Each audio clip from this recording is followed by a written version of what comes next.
Oh, you go into your sermon, you know, this needs some quiet time. I say, we got, so we have, that time, and then some people go pick up people. You gotta give them time. Sunday school ends at 9:45, you try to stay. Brother Fennell.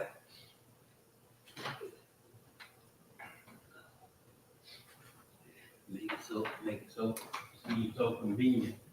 Everything is irritating. Yeah, well, you know, it was like clockwork. It was like clockwork.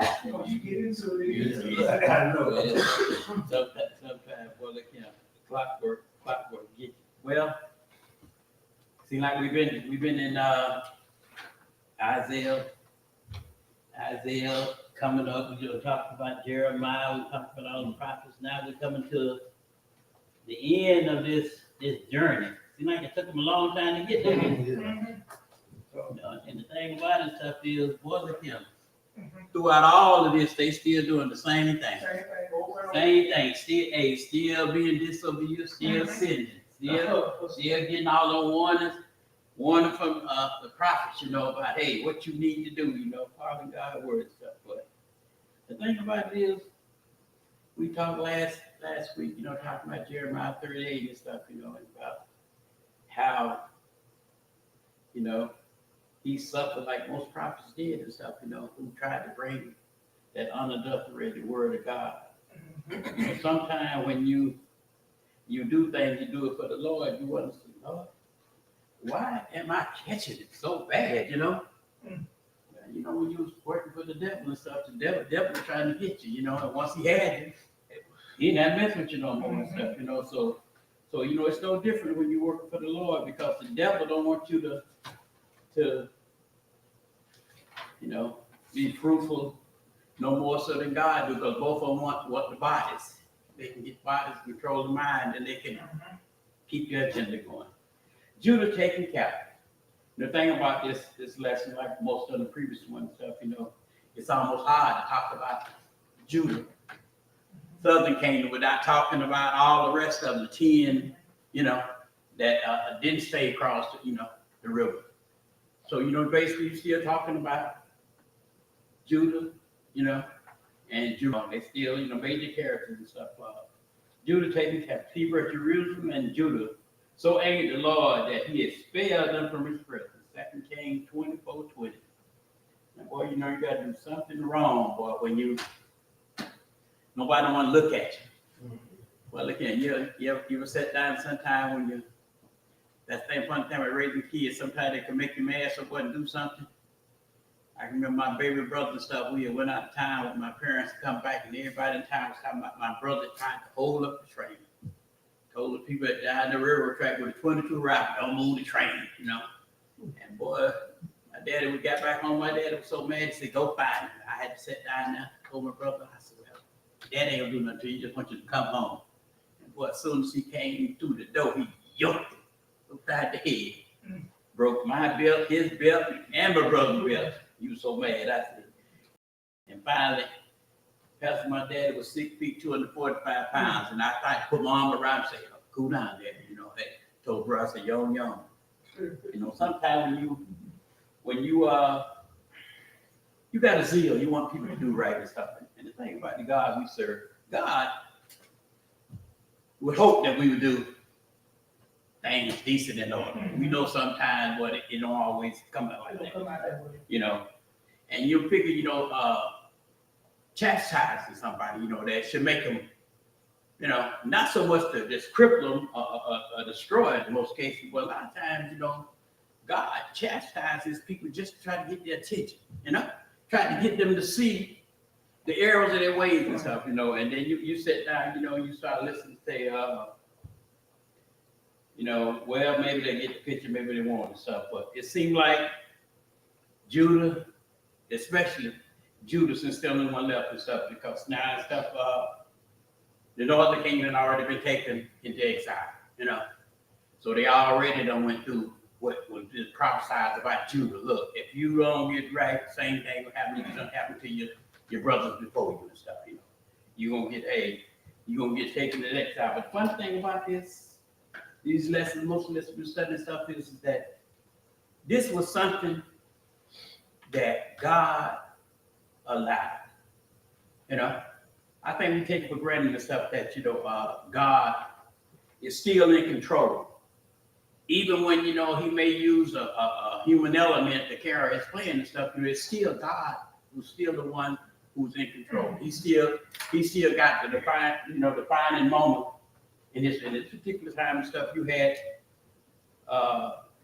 Judah and Jerusalem both being disobedient to the law of God, and both of them being unfaithful, on the part of people. And I think we done talked about 3 or 4 lessons now about bad rule, ungodly people, godly rule, godly people, everything went just like posted. Well, Judah's particular case, they still up under an ungodly rule, who basically, didn't want to heed the word of God, didn't pay no attention to the word of God. He chose to, to go the route of apostasy, do everything under the sun that was against what God wanted them to do and stuff, Zedekiah, like we learned before and stuff, when he, last week talking about Jeremiah being put down in the pit,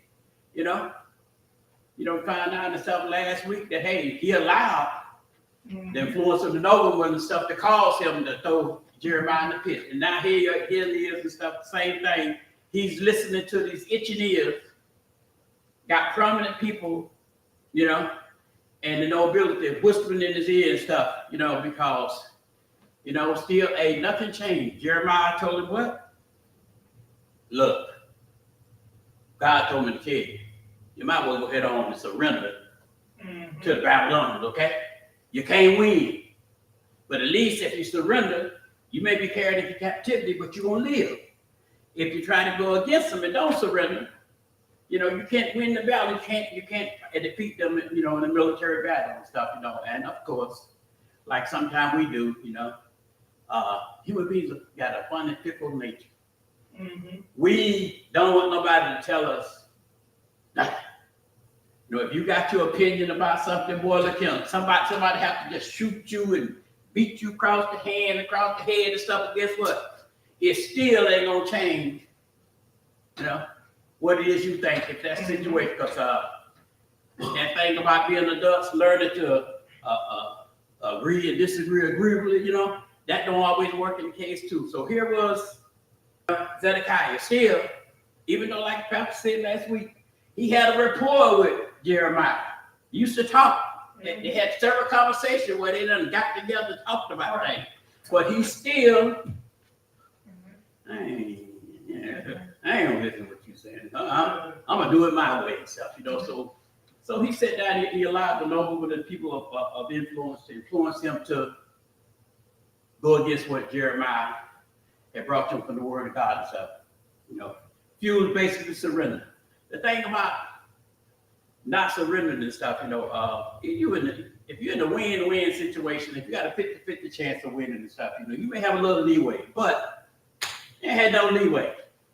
Up front, the Chaldeans, aka Babylonians, was very astute at committing sieges against, cities and stuff. They done perfected it. They knew exactly how long it would take and where it would take and what it was going to do. Because the ultimate aim was to do one thing: starve the people out. If you ain't got no water and you ain't got no food, eventually a smart man or a smart woman, whoever's in charge, you say, hey, look, run up that white flag. Run up that white flag. Yeah, look, people hungry. We talked about Jeremiah last week and stuff where he was dying in the pit, in the mud, and they talked about, well, they got no bread to feed, Jerusalem at this time, basically to the point where they were just about no food, no nothing. They had caught a break. We didn't really, put a lot of emphasis on it last week and stuff about how temporarily the siege was halted because the Babylonians were a little fearful of Egypt, and the army of Egypt. So they heard Egypt was coming. So making a little. So basically, it's like, all right, let's hold this up for a minute and stuff. Let's take a couple, 2 or 3 months, and they ain't going nowhere. We're gonna leave a remnant of our army still surrounding the city, so they can't go nowhere. And the point about it is, if you look at the topography of Jerusalem itself and stuff, and Zedekiah, they all knew just what Jerusalem consisted of. You basically got the south, the west, and the east. With little to nothing there and stuff, that ain't nobody going out there. You got desert, you're going down a 3,000-foot drop, going back down towards the sea. So, when you look at it, if somebody was going to conquer them, they knew one thing. They was going to come from the north. Because the north was the way, to get to them. Funny thing happened on the way, that these have a little saying, these come on TV and stuff, 7 o'clock every night. The funny thing happened on the way to the forum, that old thing. Might be a little for your time, because I was about 20 when he used to show that all the time. Little thing like the gladiators in the Rome said, a funny thing happened on the way to the forum, the Christians got caught up with the lines. It was like a little joke, in the 70s, at the city club. But they also knew that they had to come through the north. And funny thing about this stuff is, even though Judah was surrendered, because of their stiff-necked king, the thing about this stuff is, you can talk about Zedekiah, name being changed from minister, well, name was, by Nebuchadnezzar. But you have to understand one thing. The same person who had instituted the first siege against, Jerusalem was Nebuchadnezzar. The same man who was instituting the second siege, And see, the thing about it is, when you get kind of cocky, so the first siege against Jerusalem kind of fizzled out. It didn't work. Because I think last week we talked about Jerusalem had one Christine that could hold up to 2 million gallons of water, So Jerusalem had some things. Previous leaders had made sure Jerusalem was one of the few cities, especially when you got siege. If you want to see somebody with a history in modern times comparable to what Jerusalem went through, was being sacked so many times. It seemed like everybody wanted to go slap Jerusalem in the head and take over Jerusalem, Every war, people always went. The Romans went through Jerusalem. Hannibal, all of them go the same way, the same route.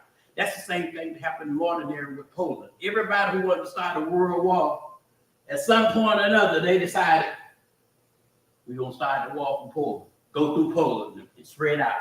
The Russians did it. The Germans did it. Everybody did it. Went through Poland. So, you got the leaders had made some defensive changes to Jerusalem, put up some extra walls and stuff. Hezekiah discussion talking about the 2 walls and stuff, where Zedekiah and his troops wouldn't surrender, listen to the bad advice. People hungry, people starving, famine done set in, so everybody hungry, everybody starving, nowhere to go. But they decided in the dead heat of night, hey, I don't know what you call it, the cow in the military. I know they would have got shot. You pull something like that. In the dead heat of the night, the king and his whole army knocked a hole through the wall adjacent to the king's garden. And I was studying this last night and stuff, and one wall was there. Hezekiah, when he, was in charge, had another wall built in close proximity to the king's garden. So it was between these 2 walls and gates where they decided to knock a little hole. Funny thing about it, Eddie, remember I told you we're going to get comfortable which way we're going to come in the north? Well, this thing was on the southern side of Jerusalem. And this is where, because it was not a key area, you had spots, Babylonian troops there and stuff, So when you can sneak the whole army in the king, knock a hole through a wall, and they all get out and stuff. When daybreak come, you left all your people. People hungry, starving, and you gone. Sometimes we do a lot of things, in the name of the Lord and stuff. A lot of excuses. People made a lot of excuses about Zedekiah. Everybody made excuses about the fact. Well, maybe he, because he was a bastard king. We talked last week about being a bastard king. That hey, he really didn't have no authority. If Nebuchadnezzar told him to jump, only thing he asked was how high, He really didn't have no power. And plus, he had took over for his nephew, who no sooner he got in there, he was gone, you know. And the Babylonians had deported him, so he didn't stay there months before he took over. Nebuchadnezzar changed his name to Zedekiah and told him basically what he wanted to do. And then if he wanted to stay, you know, he had to do it. And the thing about when you got to follow somebody else's instructions and stuff, the word tells us and stuff that man can tell you what to do all day long and stuff, but if you follow God, you can't go wrong. Good or bad, God gonna still be with you. Zedekiah forgot about who's in charge, you know. He forgot about that all the conquering armies, you know, throughout the children of Israel's history and stuff. The only way they had success and stuff was if God turned his hand away from him, you know, and left him unprotected. But as long as God had his hand on his people, nobody could touch him. Zedekiah forgot about all of that and stuff. You know, he was more intent on doing it himself and stuff. But because of influence from other people, he thought he could hold out. And the funny part about it and stuff is about this whole thing about the last siege. They didn't expect it to take no 2+ years, Because normally this was a quick thing, you know. Hey, total bombardment all day long, you know. Hey, them little swinging little fiery rocks, you know, hitting against the wall. But that's how they had destroyed Jerusalem, you know, later on by just completely bombing night and day. People couldn't go nowhere, and the perfect acts of siege did just what they're designed to do. Nobody could get in, nobody could get out. No goods could get out, and no goods could come in. But when they had that little reprieve, you know, they're messing with the Egyptians, they had a chance to restock, you know. Some supplies came in, some resupply came in and stuff. So it took them 30 months until Nebuchadnezzar could actually, you know, waltz in Jerusalem, you know. And the funny thing about it is, you know about being a good leader. Even though Zedekiah thought they had the time to get a little distance, the distance they were going to try to escape in the direction it was going in encompassed all of 300 miles. One going to never make it. So no sooner they got a short period away from the city and stuff, you know. Not only did his men scatter, he basically was a king left to fend for himself. And like most kings and stuff, you know, the dying breed who always try to hang with him through thick and thin was his sons. His sons stuck with it. And the first thing, the Babylonians, you have to understand one thing about the Babylonians. The Babylonians was kind of, and the Romans picked up a whole lot of stuff that they did later on in life. Romans never crucified people. That was something they picked up from the Syrians, you know, the Babylonians, but the Romans never did that, you know. But it seemed like an effective way for somebody to die, you know, because it took a long time hanging on the cross to really die.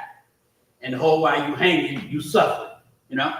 The only relief you got and stuff was where somebody nailed both your feet together there on the cross. Then in order for you to catch your breath, you had to physically lift your upper torso up just to get a breath for you. And when you look at all that weight on your feet, you know, it's a cruel way to die and stuff. But the simple fact was, because they knew it was effective. First thing they did to Zedekiah, you know, when he got caught, was, how about for effect? Hey, Babylon was playing for effect. You know, it was a visual show. First of all, they killed all of his sons in front of him.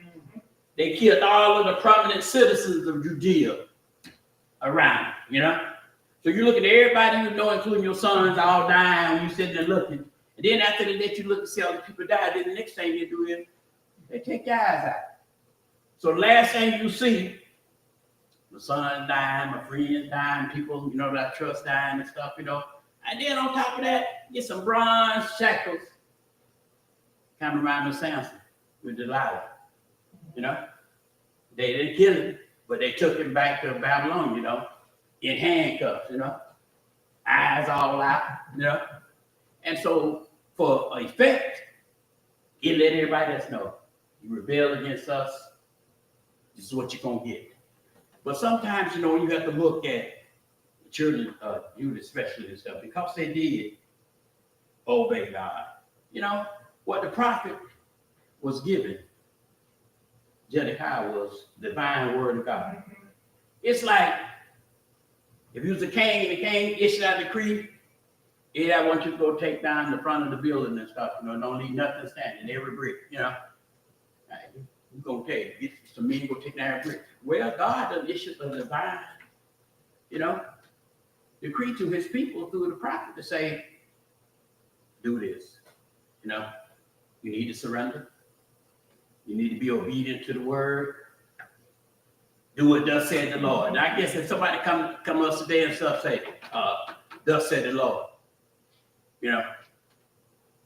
unless you totally out of sync, you say, oh look, he coming the right way. He said, thus said the Lord. This ain't something he's saying, it's something that he done.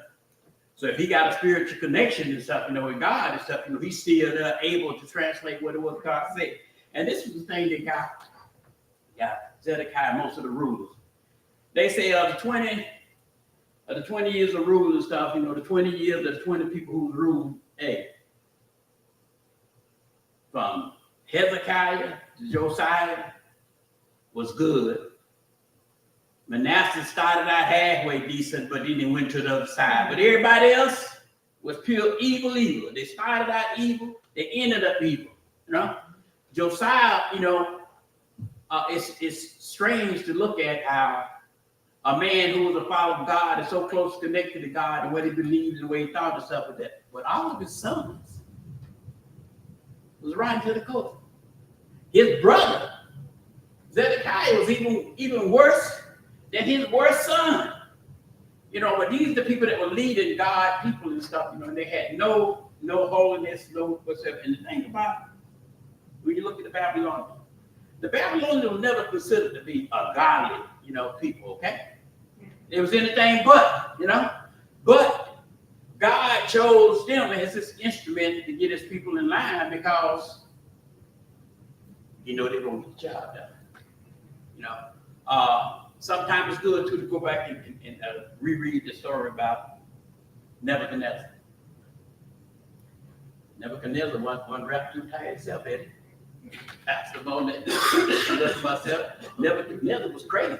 Nebuchadnezzar went crazy stuff. He was out there in the desert with lion clothes on and stuff, acting crazy, eating honey, and baying at the moon. God let him stay out there a while and stuff, because he thought one time that he was tougher than God. God let him go through something and then brought him back to his right mind. All right, now I got you, I can use you now. And Nebuchadnezzar was glad to get out that desert, So sometimes, I do know God and Jesus both have a sense of humor. Because some of the things that they do to get people's attention, won't kill you. See, even though Zedekiah and everybody else was steady disobeying the word and stuff, God was always trying to leave them a little wood room. Hey, come on back in the fold. Just come on back in the fold and stuff, And when you look at it and stuff, even doing all these sieges, even Babylon, their greatest, the Babylonian Empire didn't last 75 years. All the stuff they know for in 75 years, it was gone and forgotten. All they did to Egypt, all they did to Mesopotamia and all them other folks, it was gone. Like it had never existed. And all this encompassed all about 75 years when they actually done it. You start out and you run quick, but you don't all to the end. And the thing that we have to understand too is that because what Jeremiah brought to them was a divine,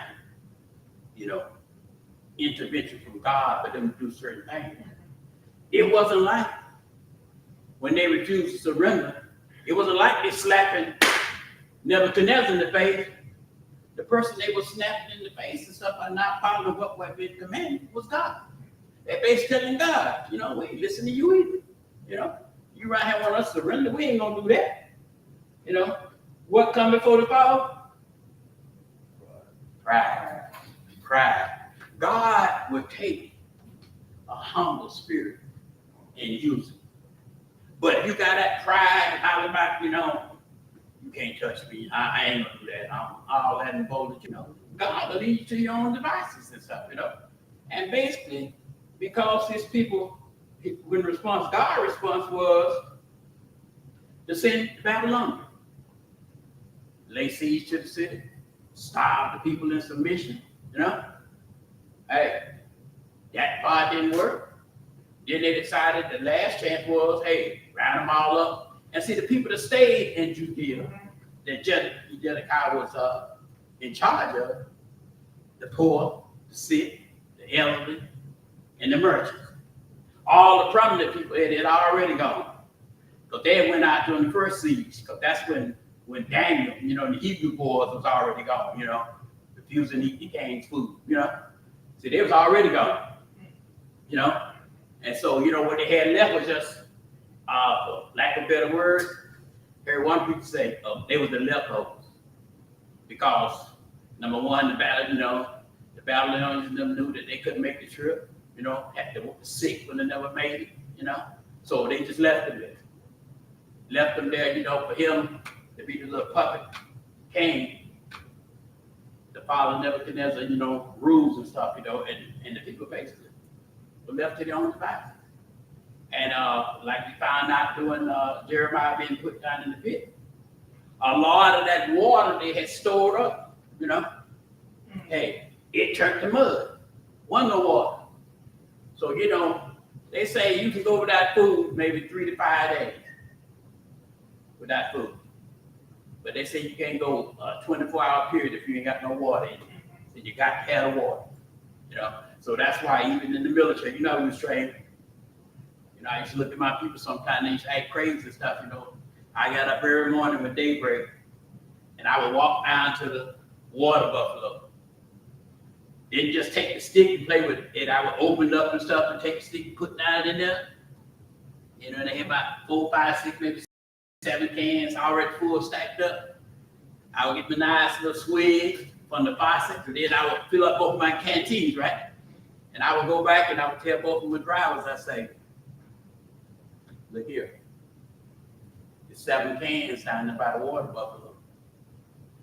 Now you can lay down here sleeping if you want to.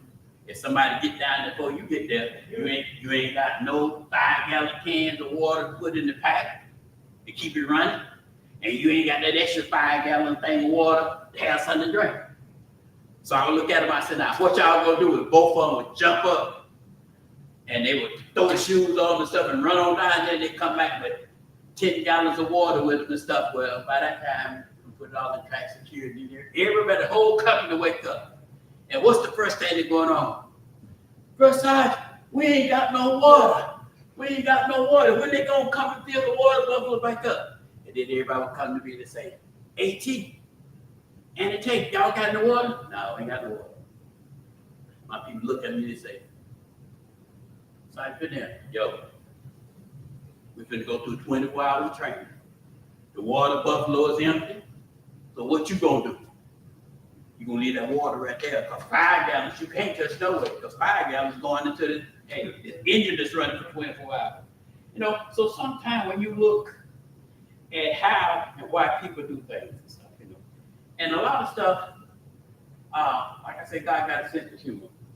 When Zedekiah tried to escape, he went the same route that the king before him, who would try to rebel, that took the same route when he got caught and killed. So, you know, it's kind of funny, you know, when you end up on the Jericho, you know, coastline, you know, that, hey, you're in the same place that the king before you would try to rebel against the Babylonian and hadn't succeeded. And now here you are, going the same route trying to escape. You know, sometimes when you do a thing and you do it wrong, it don't always come out, you know, the way you want it, how you want it and stuff, you know. But because Zedekiah did evil in the sight of the Lord, just like Joachim did and stuff, you know, he had already put himself there. Being 21 years of age, did it have effect on it? Some degree might have changed his thought pattern. But then you look at his dad. You know, Dad was 8 years old. Josiah was 8 years old when he took over his king.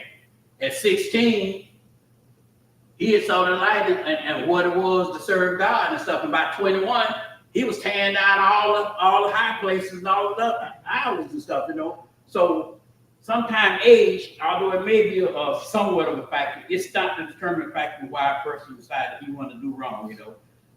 God Don't always have the last say so. I don't matter, cause now the people of Judah could have been just like the people in the Northern Kingdom. They could have went through a whole lot more abuse than what they went through and stuff, but God basically didn't take his hand off them. He wanted them to get right. And sometimes I look at the examples as black folks. Sometimes instead of doing right, we got a habit. And I do believe that black folks, in some instances, like to suffer. Because it's because for the simple fact is it's old rules say, he who knows no history is doomed to repeat the same failures over and over. Because if you don't learn something, you just have a look at St. Joe. We know what happened to Pitts and Lee was wrong. We also know that if Billy May Lee had told the truth to start with, Pitts and Lee would never went to jail to start with. Because how can somebody be committing a robbery and killing somebody across the bridge when they're all dying there, plotting and drinking together? See, but then Billy May Lee got told, like she did when left St. Joe for 20 years, Pastor. People told her to get out of town. For 20 years, Billy May Lee left her daughter here, but she was nowhere in town. And see, sometimes when we do things haphazardly because we don't look at the whole picture and stuff, God,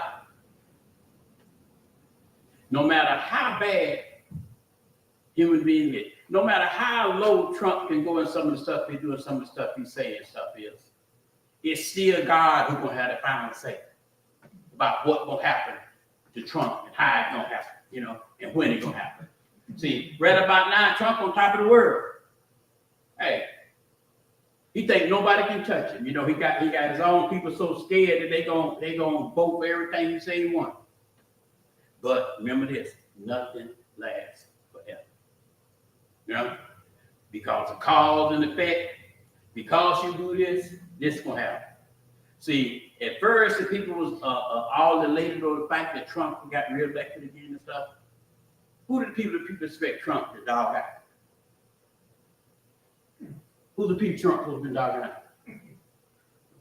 Blacks, Hispanics, Jews, Asians, anybody that's not white.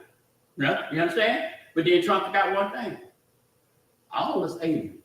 Everybody that came to the U.S. came from somewhere else, including your family who sneaked across the border illegally. So how you gonna try to discriminate against certain groups of people because you want to go back to this pure, people forget history part of it. Granddaddy was a KKK, mom and daddy was a KKK, uncles, all of us KKK. Now, if you've been around this all your life, Eddie, what you think you're gonna be?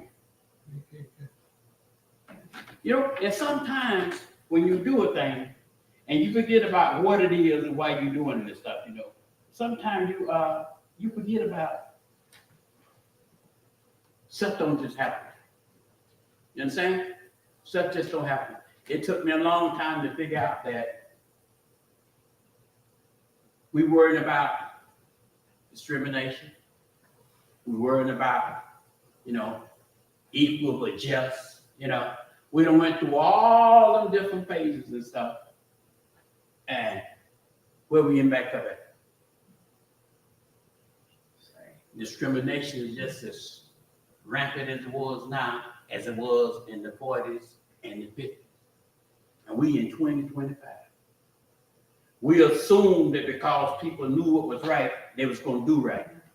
All it took was one Trump to come along. All it took was one Hitler in Germany to change everything the German people had ever did. Because Hitler had convinced him our biggest enemy is that secretary walking around with them long bills and them hats on. And he had a hatred for the Jews, and he spread that hatred to everybody. As a result, 6 million Jews got killed because Hitler said he wanted them off the face of the earth. If Trump could get rid of us, sometime, and this is why when I said Eddie tomorrow about you know no history, everybody assumed that Abraham Lincoln freed us. Abraham Lincoln was dead. You know, Harrison was the one who passed the law. You understand? Just like everybody, talk about voting rights act of 1964. Well, guess what? It was Lyndon Baines Johnson who was signing this stuff, that became law in 1965. You understand? So a lot of times it wasn't the people who was actually there while it was going on, it was the people that came behind them who was putting the thing on. Because Abraham Lincoln forte was, if I could find an island off the coast of America where I could put all the black people, I would move them tomorrow. But simple fact, if they ain't here, we have no problem. We have no war. Sometimes we got to look at what's there and what's between you and stuff, Understand one thing about God. God judged his people. But even in judging them, he still didn't give up on them.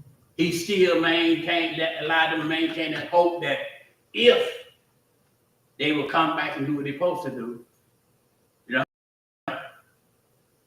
my mercy, I'm going to give them a hand, And it's funny too, it said, I listen man, he say, God covenant mercy outlasts any human failure. No matter what you think you've done wrong and you can't get forgiven for and stuff, God mercy gonna still allow you the chance to say, hey, look, I'm sorry. I was wrong. And sometimes we look at what it is we need to be doing, how we need to do it. Say, if Jeremiah 29:11, something of the best say, I know the plans I have for you to prosper. God isn't going to destroy us, nor he let his desires of plan, go uncompleted. If God said it's gonna happen, God gonna do it. And that's basically what happened with the people in Judah. God, even though they killed the king's sons, blinded the king, burnt the temple, did everything they did, guess what? God already had a plan. That his people was going to come back in the fold and stuff, and they was going to rebuild everything that was destroyed and stuff, and that one day he was going to bring all his people back together. Great lesson, y'all. Like I say, that part about itself in the pod, pretty close on it. I think I went 2 minutes over. All right. All right. Well, I'm trying to people. Okay. We have yes. All right. Everybody Yeah, pay attention.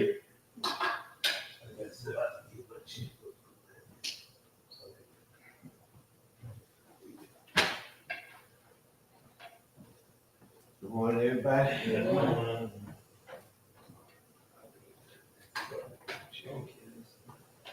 New Bethel Elementary Church School, Port St. Joe, Florida, Bible Study Revival Class Report, date Sunday, 9 November 2025. Class number 1, teacher present, attendance students joined today, none, visitors none, total present 5, total contribution $50. Bishop Marvin C. Zanders presiding prelate, Reverend Tan C. Moss II presiding elder, Reverend Christopher T. Jordan pastor, Brother Clarence Burnett superintendent, Brother Eddie Fields assistant superintendent. Bible verse: Jerusalem and Judah so angered the Lord that he expelled them from his presence. 2 Kings 24, chapter 21. 55.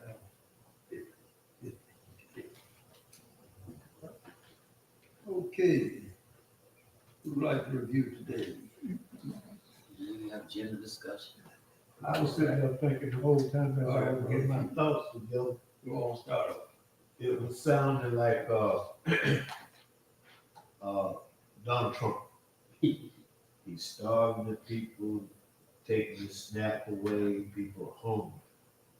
I'm saying, well, he seems like he taking siege of the United States. I thought about the people in Gaza, how he's doing those people. He's trying to take siege of their dude. It's amazing when when it's back then, I try to put it here compared to what's going on now with that. And that Donald Trump, I was just writing, as he was going through the lesson, I was flipping the page, I just write Trump, because he basically do the same thing. He was saying in there, when we get back to it, when it was saying about that power comes from God. Presidents, prime ministers, chancellors, any heads of state have a responsibility to govern justly and with mercy. Donald Trump is not doing that.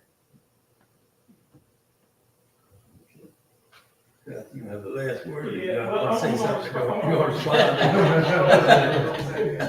Okay. It can be, you have to be careful. When you look at Jeremiah, because Jeremiah told Zedekiah and the people not to fight Nebuchadnezzar. Right. Submit to him, right? Mhm. We're seeing a Nebuchadnezzar in the White House. We're seeing Zedekiah in the Senate and in the House, right? We're seeing Jeremiah in the pulpit. So somebody can say that the Democratic side of the White House, of everything, need to surrender to what the king is saying, all right?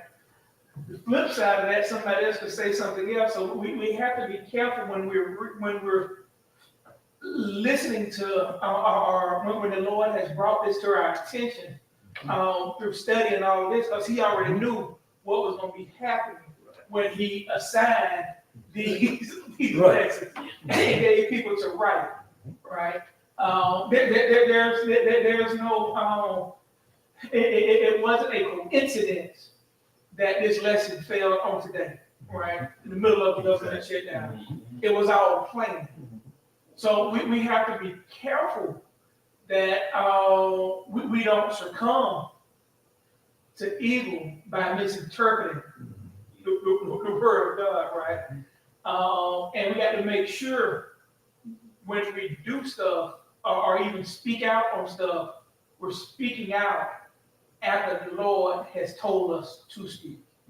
All right, so we have to be, in other words, what I'm saying is I thought about that. Somebody somewhere is preaching today off of this and saying that's why we need to Exactly. bow down to a Donald Trump. The Lord had told me that, yeah, right? He gave me that, right? So we have to be careful, right?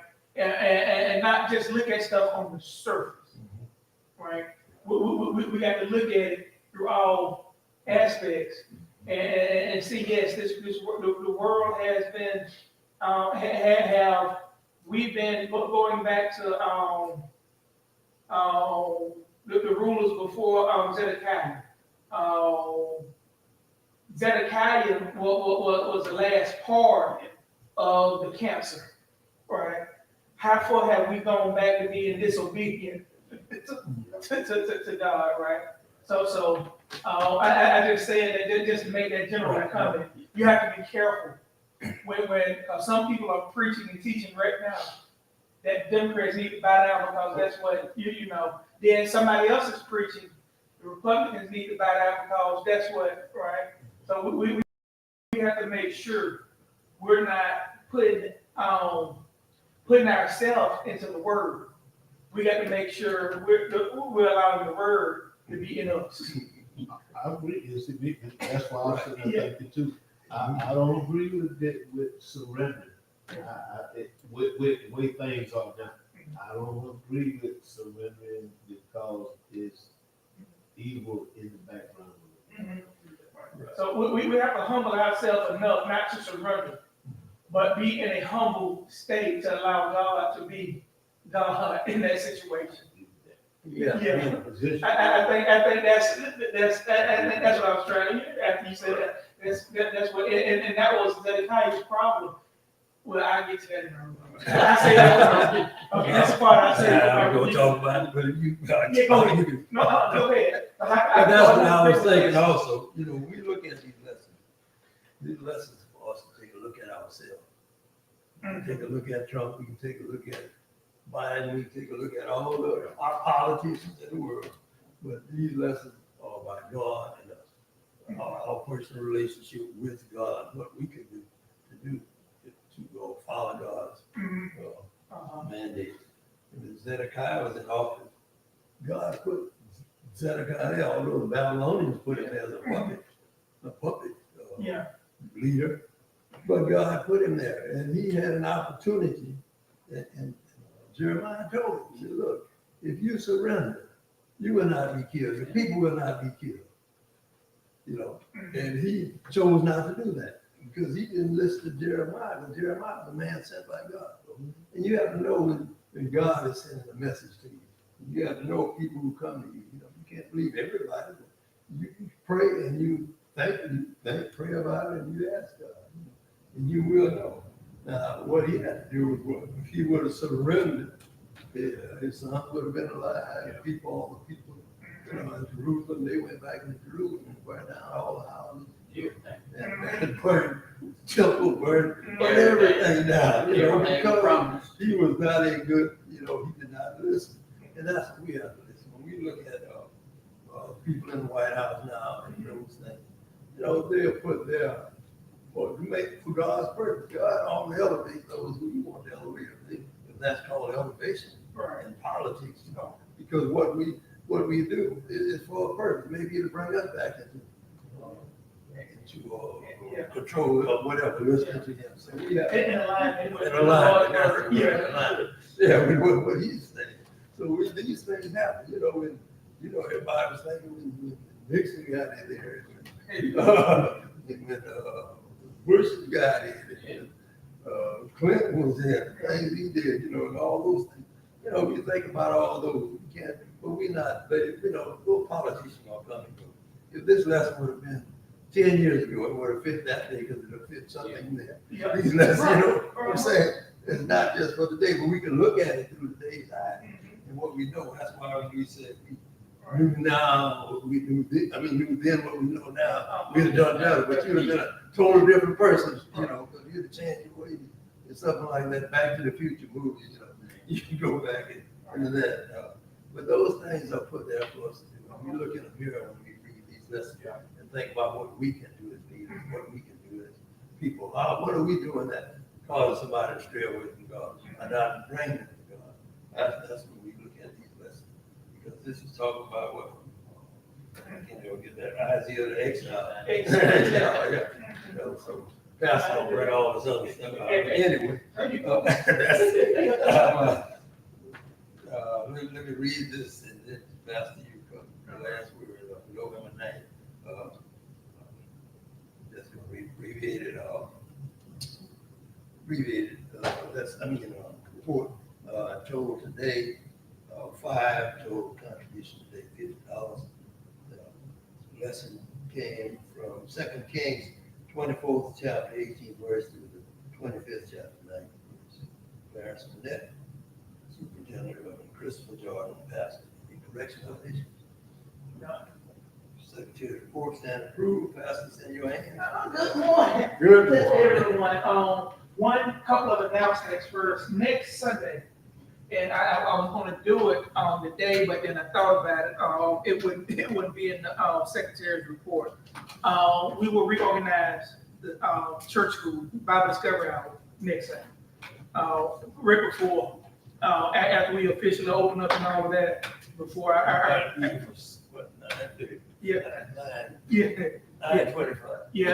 won't take us that long to do it because everybody's going back into their home. But I just want to do it so it'll be in the minute. Interesting. Couple of ways we could have went with this lesson today with my review. Brother Ned made a comment about when we know better, we do better, right?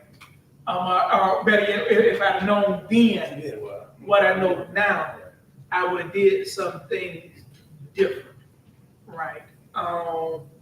That is a true statement. But you got to, but what we have to realize, there's somebody on the other side that don't believe the Emancipation Proclamation should have ever been signed. So now they're trying to do something different to get it back to wipe off that signature, right? Somebody somewhere don't think voter rights should have been signed, right? So they're trying to do something different, right? When you look at a Trump, he's making the comment, "Make America great again." And the question is, when was America ever great? Yeah. Then the second question is, what are you calling great? Because for our ancestors, it's always been a struggle, right? So you got, so I just say that to say this, everybody's interpretation of the word is always going to be different. And maybe that's what I was trying to get to with the conversation earlier. But we have to take our own personal account of our own stewardship. And that's what I really wanted to focus on in my review. I wanted to focus on Zedekiah. Right? I know that the lesson talks about them in bondage. We mentioned Jeremiah and what he knows, Zedekiah. But when it boils down to this section right here, I believe the key thing is Zedekiah's actions. Right? So when we look at Zedekiah, the first thing is Nebuchadnezzar changed his name. Right? Nebuchadnezzar, when he put him on the throne, I can't remember how to pronounce his name. It started with an N. Manasseh. But he changed it to Zedekiah, right? Zedekiah means the Lord is righteous, right? Just because somebody changes your name to something, that don't mean you act like your name, right?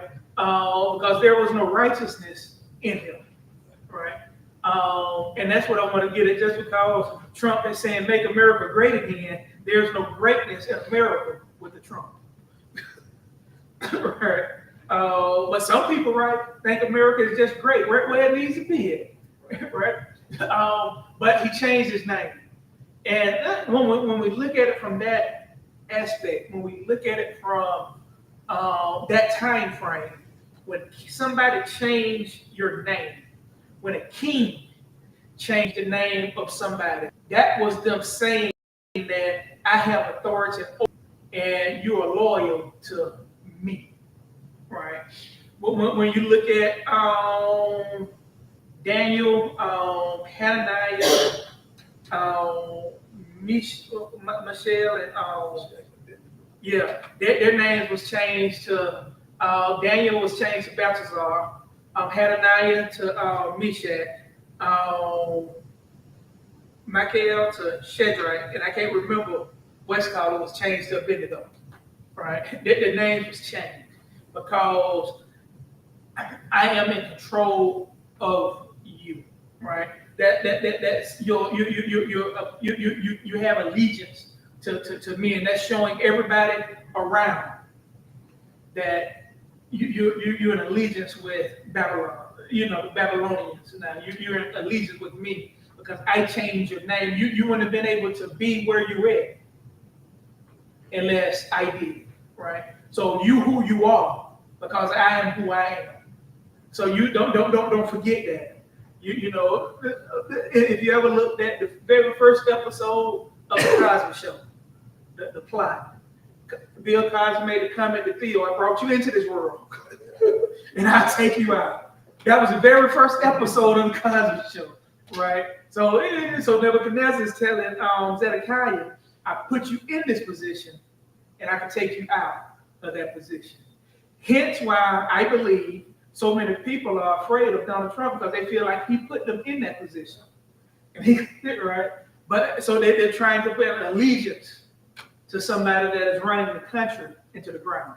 But he made that oath with Nebuchadnezzar, right? And that oath he made was in God's name, right? So you better be careful when you make an oath in God's name, right? Because if you align if that oath you made in God's name is for a corrupt leader, right? You made it in God's name, so you better honor that oath. All right. And in Zedekiah's case, Zedekiah is, I believe, a case study for what we see in Revelations in the lukewarm church. All right. Zedekiah was trying to play both sides of the fence. He wanted to be in allegiance with Nebuchadnezzar when it fitted him. But he also went and asked Jeremiah, what thus says the Lord? And seek God in prayer, but never did what God told him to do. Right? Didn't do what Zedekiah, didn't do what Nebuchadnezzar told him to do, because really what Nebuchadnezzar, and it doesn't say exactly what that oath was in the Bible, right? But because we know that Nebuchadnezzar was afraid of Egypt. That was his biggest enemy, right? And because of that, he wanted to make sure that Israelites, or Judah at that time, didn't form an alliance with Egypt. So the best way to keep that from happening, I put somebody on the throne there that has an alliance with me, right? I shouldn't say it this way, but I'm going to say it. The best way I could make sure the United States form an alliance with me as Russia, I put somebody on the throne. And I help somebody become president that has an alliance and not other countries. Hence why, and that's just me saying, this ain't theological. This is just my thought, military-wise and all of that. Why Trump is always forming an alliance with Putin. Right? So that's just but back to this. So we see that. So we have to ask the question, because we got to make this personal. Who's changing my name? Is it the devil or the enemy, or is it Christ? Right? Because we were all supposed to be made brand new when we confessed Christ, right? Because Jesus changed from this moment. You'll be known as Peter. Jesus changed people's names. God changed Abram to Abraham, Sarah to Sarah, right? Who's changing your name? Who are you forming an allegiance with?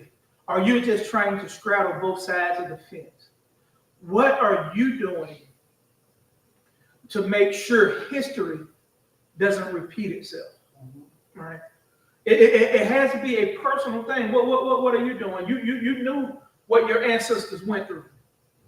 So what are you doing to make sure people after you don't go through what your ancestors went through? Right? What are you doing to prevent the New Age slavery? What are you doing to prevent the New Age destruction?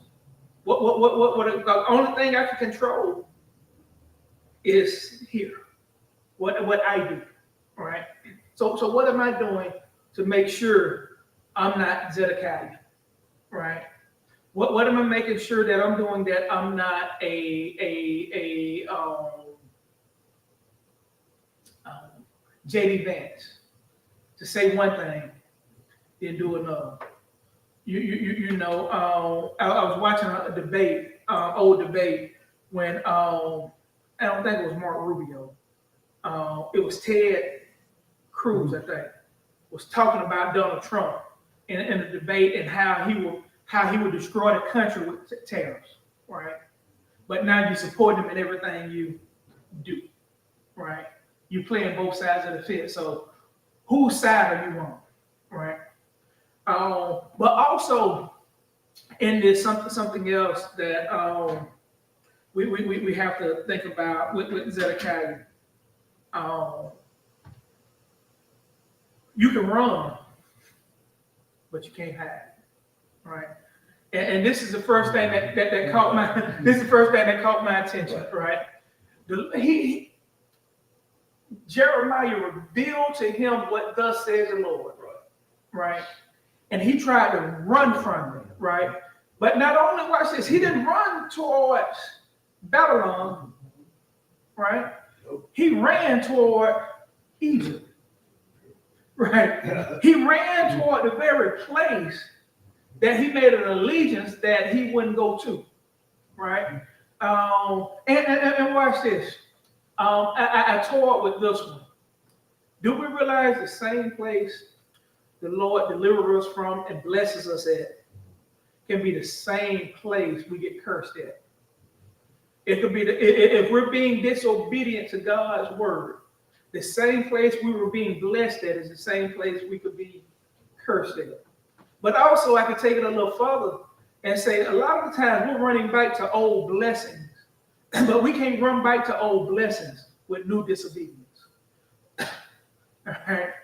He was trying to go back and cross over the Jordan, maybe not in the same place, but in the same area that his ancestors crossed over from Egypt, right? And that's where he was destroyed at, right? The last king was destroyed at the same place that the Lord brought him over. So we have to be careful, right? It is good to go back and know where we come from. It is good to know so history won't repeat itself. But the problem is we're still trying to stay in a place where we're trying to get 40 acres and a mule, and we ain't doing what it's supposed to take to even get them 40 acres, right? We're trying to go back to prevent, to make people pay for slavery when we are not being faithful over the things that we have right now. Mm-hmm. So we're being disobedient now and expecting the Lord to change something back then. The Lord said, I ain't got to change it back then because I've already delivered the people from Israel, and you keep trying to go back to Egypt. While you keep trying to go back to something that I've already delivered you from, what I need you to realize is when you're facing a situation now, remember what I did back then. I don't need you to go back to that. I just need you to remember what I did and know that I got you now, right? But we're so caught up on what the church did in 1968. We still trying to make Martin Luther King come alive again and have another dream. We're still talking about why and who and when that Malcolm X was assassinated. Yes, we want to know, right? But what is it going to change? Right? Yeah, it may allow family to get closure, right? But that's the family, right? You still got something else to do. I'm getting closer to their family, right? What you had to do with it, right? Because you don't even know any of the Malcolm X speeches. You don't even know what he fought for. You just know he got killed, and it was a conspiracy, and you're a conspiracy theorist, all right? And I brought that up because new evidence that came out with a letter from the police that was conspired, you know. But what I want to get at as I finish up, when we look at Zedekiah, let's get back to that. When we look at him, we can learn from his actions. I'm not going to even say his mistakes, right? Because the Lord used him, right, for us today, right? We can learn from his actions. So let us this week, and we have to go back and study him and study all of that, not just what it's saying in 2 Kings, but you have to go back and look at the Chronicles. You have to go and look at what Ezekiel said. Look at who Zedekiah was. Sometimes when we go through lessons, we need to compare ourselves to the people in the lesson. And not just one person, right? Because there's different lenses that everybody is looking through it, right? You got Zedekiah. You got Nebuchadnezzar. You got you got Jeremiah. You got Zedekiah's sons that are not even mentioned. right? You got the palace guards that are not even mentioned. So a lot of the times when, and this is something I have to try to do, and this is what the Lord revealed to me, just sitting there, even with my preaching, as I'm always tweaking how I'm preaching, to look at it through the lenses of one of the people, right? Don't just look at it through the lenses of Jeremiah. Don't look at it through the lens of, Jesus or Isaiah. Sometimes you got to look at it through the lenses of the people that are not doing so right. Because you may align more with Zedekiah than you will with Jeremiah, right? You may align more with a Saul than you do Paul, or Saul than David, right? So let's, since we're focusing on Zedekiah, look at the way the life you're living now, and compare it to a Zedekiah then, and see which way you need to be moving. Not walking his footsteps, not saying he was wrong here, wrong there, right? Because that ain't what you're doing. You're just seeing which line are you walking. Am I walking in his footsteps? Because if you're walking in his footsteps, you know you need to deviate from his plan, right? And then get back closer to the Lord. So just this week, just take an account of your stewardship as it compares to Zedekiah. It's back into it.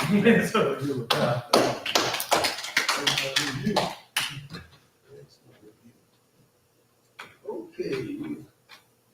Pastor made all the announcements. All of the announcements that I have that I can think of course, Monday, tomorrow, trustee, 7:30 on Zoom. I will send out that link tonight and tomorrow. It shouldn't be that long, some stuff to discuss. Tuesday, Wednesday, and Thursday, we start our Harvest Week Revival. Tuesday night, 7:30, evangelist / pastor gathers. Wednesday night, Charlotte gathers. Wednesday night, Elder Chester Davis. Thursday night, Elder Pastor Paxton Rogers. And prayerfully spirit filled, so pray for a spirit filled time.